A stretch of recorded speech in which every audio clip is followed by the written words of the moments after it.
So hello friends, welcome to my channel Sunny on hacks. तो आज की वीडियो में मैं अपना एक बिग 4 का एक्सपीरियंस शेयर करूंगा और उसके बाद हमारी नेक्स्ट वीडियो में जो हम ऑटोमेट ऐड करेंगे उसकी डिटेल दूंगा। तो चलिए स्टार्ट करते हैं। तो पहले मैं बताता हूं कि मैं कौन सी बिग 4 में था। जो फर्स्ट वन है, इस बिग 4 का मैं पार्ट था लास्ट 1 मंथ। तो मैं जो फर्स्ट वन में थी उसका पार्ट था और लास्ट 1 मंथ, और मैंने 1 महीने में इस कंपनी को लीव कर दिया, रिजाइन दे दिया। रीज़न क्या था? कंपनी का बैड मैनेजमेंट। कंपनी में ऑनबोर्डिंग बहुत अच्छे से हुई, इंडक्शन भी बहुत अच्छे से हुआ, सब कुछ परफेक्ट था। मैं ये नहीं कहता सबके सब जो हैं वो बैड मैनेजमेंट में आते हैं, होते हैं कुछ। तो मेरी जो स्टोरी थी वो ये थी कि जब मेरी हायरिंग हुई तो मुझे बताया गया कि मेरी जो पोस्टिंग रहेगी वो इस प्रोजेक्ट के लिए रहेगी और वहाँ पर मुझे ये काम करना होगा। सो एज यू नो, मेरी प्रोफाइल साइबर सिक्योरिटी की है, तो मैं एज ए साइबर सिक्योरिटी में ही मैंने ज्वाइनिंग की, ऑनबोर्ड हुआ। ऑनबोर्डिंग के बाद मैंने जितने भी प्रोसेस होते हैं, चाहे वो इंडक्शन हो एनीथिंग, वो सब कंप्लीट किए। कंप्लीट करने के बाद जब मैं ऑन साइट किया तब मुझे पता चला कि जिस पोजीशन पे मैं हायर हुआ हूँ उससे रिलेटेड वहाँ कोई वर्क है ही नहीं। That means no cyber security related work. I was confuse कि इन्होंने मुझे अगर हायर किया है साइबर सिक्योरिटी के लिए तो साइबर का काम होना चाहिए। तो इसके लिए फिर मैंने अपने मैट्रिक्स मैनेजर से बात करी, तो उसने ही मुझे बेसिकली हायर किया था फास्ट ट्रैक पे। तो जब वो उससे मैंने पूछा तो उन्होंने कहा हाँ साइबर का वर्क होगा। जब मैंने बात करी और उसने फिर जो साइट मैनेजर था उससे बात करी, तो इसका रिजल्ट ये रहा कि जो मेरा मैट्रिक्स मैनेजर था उसे खुद नहीं पता था कि किसकी हायरिंग करनी है, बिकॉज उनकी जो रिक्वायरमेंट थी वो थी डेटा एनालिस्ट की। अब फ्रेंड्स, अगर कोई आपको कहे कि हमने आपको as a cyber security hire किया एंड आपसे बोले कि आप डेटा एनालिस्ट का काम करो, यहाँ पर साइबर सिक्योरिटी का वर्क नहीं है, तो क्या आप वो काम करोगे? प्लीज़ कमेंट में जरूर लिखना। तो मैंने उस काम को डिनाई किया। इवन जो साइट मैनेजर थे उन्होंने इस बात को मेरे मैट्रिक्स मैनेजर के सामने कंफर्म किया कि यहाँ ऐसा कोई काम नहीं है। अब प्रॉब्लम ये थी कि इसमें जो फॉल्ट थी वो मेरे मैट्रिक्स मैनेजर की थी, उसको प्रोजेक्ट की डिटेल नहीं थी। आई डोंट नो, वो प्रोजेक्ट मैनेजर है, नॉट ओनली दिस वन, और जितने भी सेम प्रोजेक्ट चल रहे थे उन सब का उसको नहीं पता यहाँ सर्वर का वर्क है। दैट मीन्स यहाँ पर एक लूप होल था। तो मुझे प्रोजेक्ट आसान नहीं हुआ। दैट मीन्स मैं प्रोजेक्ट का पार्ट नहीं था, सिर्फ मुझे साइट पे भेजा गया था चीज़ को देखने के लिए, समझने के लिए। तो ये मैं कैसे बोल सकता हूँ? बिकॉज उस कंपनी में ऑनबोर्ड होने के बाद जो भी एम्प्लॉय होता है उसको प्रोजेक्ट कोड दिया जाता है, उसी के बेसिस पे ही अटेंडेंस होती है। बट मेरे को कोई भी प्रोजेक्ट कोड नहीं मिला था। डेट मीन्स मेरे को कोई प्रोजेक्ट आसान नहीं हुआ था। मैं एज ए बेंच कह सकते हो वर्क कर रहा था। फिर मेरे पे प्रेशर डाला गया कि ये BAU एक्टिविटी है, आपको करनी होगी। मैंने सिंपल सा कहा कि प्रोजेक्ट में मैंने काम किया है, मुझे नॉलेज है। BAU एक्टिविटी 20%, 30%, 40, हाफ भी हो सकती है, कहीं कहीं पर 60% भी होती है, बट यहाँ पर 90% से ऊपर है। ऐसे कैसे होगा? अगर मैं ऐसे काम करूँगा यहाँ पर तो मेरी जितनी भी नॉलेज है साइबर सिक्योरिटी से रिलेटेड वो सब स्पॉइल हो जाएगी। तो बस उन्होंने बहुत प्रेशराइज किया मेरे को, तो बस इसमें सक्सेस नहीं हुए। तो मैंने उनसे कहा मुझे यहाँ नहीं करना, मुझे दूसरा प्रोजेक्ट दो। तो उन्होंने जो है प्रोजेक्ट देने से मना कर दिया।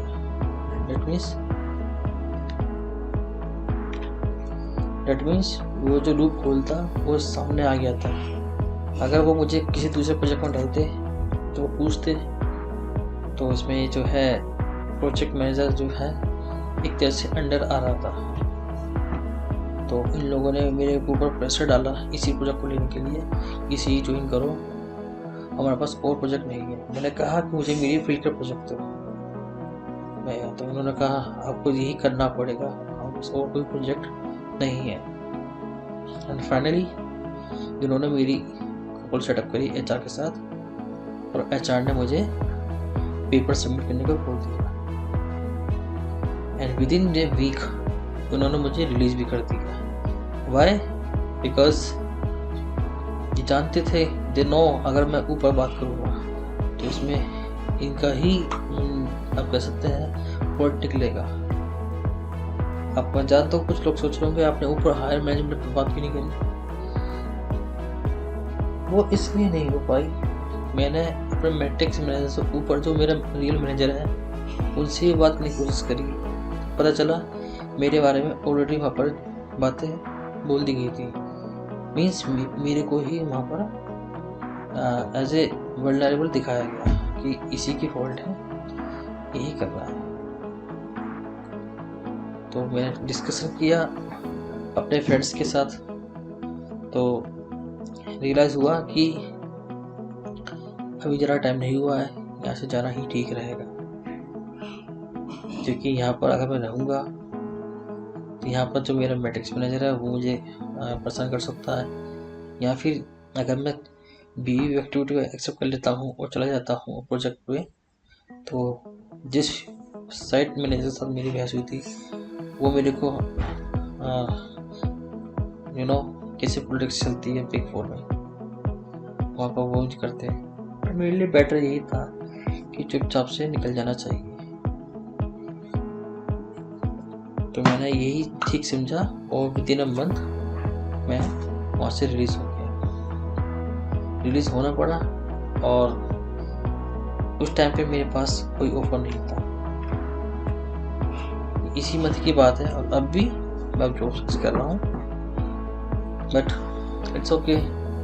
तो ये तो मेरी एक इंसिडेंट था। अब इसी बेसिस पे मैं आपको थोड़ा सा डिटेल देना चाहूँगा कि जब भी किसी कंपनी से आपको कॉल आए तो आप प्रॉपर डिटेल में आपके प्रोजेक्ट की क्या प्रोजेक्ट है, क्या वर्किंग है, क्या करना होगा। इवन जब आपका इंटरव्यू होता है, इंटरव्यू पूरा होने के बाद जब वो पूछते हैं आपसे do you have any question, उनसे पूछे कि आप क्या कर रहे हो, हमें क्या करना है, और किस टाइप का वर्क होगा, मेरी फील्ड ये है क्या, मेरी फील्ड से रिलेटेड वर्क होगा या नहीं होगा। आपको इस चीज़ को क्लियर करना है। और सबसे मेन चीज़ मैं आपको बोलूँगा, अपना वर्क लाइफ बैलेंस देखिए, कंपनी के पीछे मत भागे। जैसे कि मेरे पास 3 ओपन लेटर थे, जिसमें से 2 मेरे को गुड़गांव नोएडा दे रहे थे, मेरा होम टाउन हाइब्रिड, और ये थी 3rd वे बिग फोर। हालांकि इन्होंने मुझे पे अच्छा किया, बट उस पे का कुछ फ़ायदा नहीं हुआ, बिकॉज इन्होंने मेरे अकॉर्डिंग काम नहीं दिया। जिस फील्ड के लिए इन्होंने मुझे हायर किया था उस रिलेटेड वर्क ही नहीं दिया। आप तो ये कह सकते हैं कि एक तरह का अब मोल और दाग कह सकते हैं जो मेरे रिज्यूम पे लग गया है। कोशिश जारी है चीज़ से कैसे बचा जाए, बट आप इस चीज़ को ध्यान से रखें कि बिग फोर में ऑलवेज ये चीज़ देखी गई है कि आपको हायर किसी और के लिए करते हैं, वर्क दूसरा देते हैं। तो before joining any big four please confirm first कि वहाँ की वर्किंग क्या है।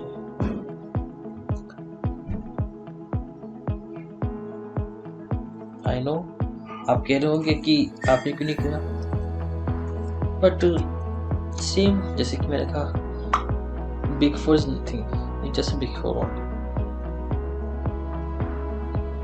आपको अपना वर्क लाइफ बैलेंस देखना है।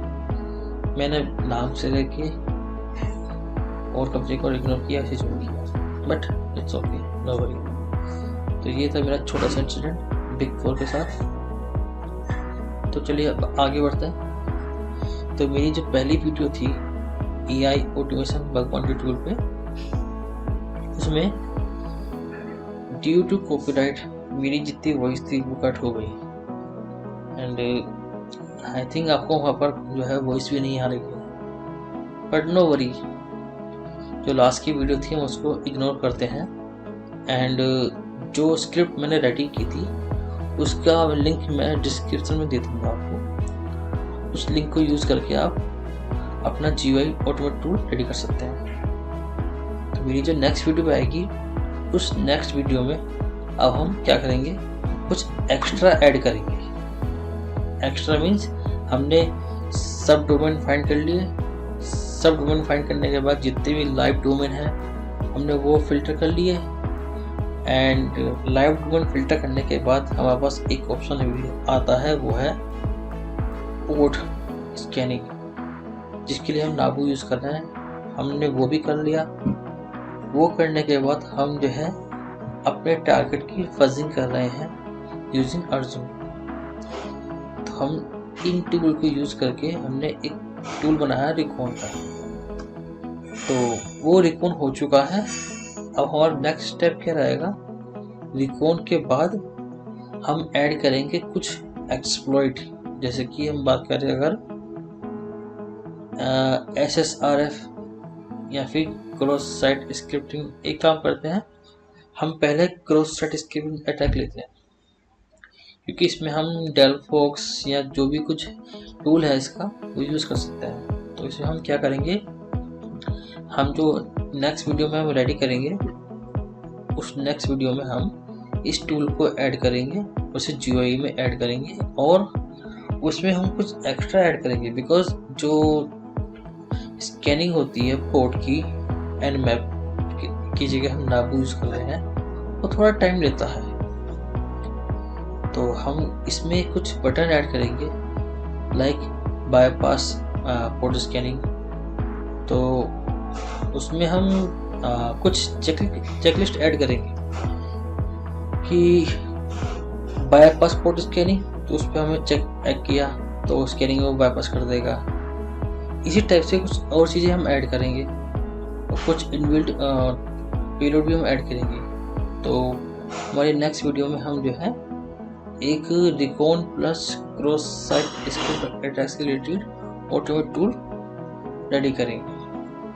और एक बोनस मैं आपको बताता हूँ, जब हमारा टूल रेडी हो जाएगा तब हम इस पूरे टूल को एक AI फ्लो के साथ ऐड करेंगे। Do you know Jarvis? तो हम जार्विस जैसा ही एक टूल रेडी करेंगे, जिसमें हमें बस माइक ऑन करके उसे बोलना है, हाय मेरा टारगेट है ये, इसको स्कैन करो, और वो ऑटोमेटिक स्कैन करेगा, ऑटोमेटिक सारे रिजल्ट चेक करेगा। जो जो हम टूल में ऐड करेंगे, चाहे वो क्रॉस साइट स्क्रिप्टिंग हो, चाहे वो CSR हो, चाहे वो SR, वो सब ऑटोमेट करेगा और आपको रिजल्ट बताएगा। तो हम इस तरह से काम करेंगे। हालांकि अभी हम बिगिनिंग पे हैं, हम एडवांस में भी जाएंगे, हम धीरे धीरे इस पर काम करेंगे और रेडी से रेडी करेंगे। तो आज के लिए इतना ही। मेरी जो नेक्स्ट वीडियो आएगी वो आएगी हमारे नेक्स्ट स्टेप पे, जिसमें हम एक्सेस क्रॉस स्क्रिप्टिंग अटैक को भी ऐड करेंगे। तब के लिए please don't forget like and subscribe. Take care, bye.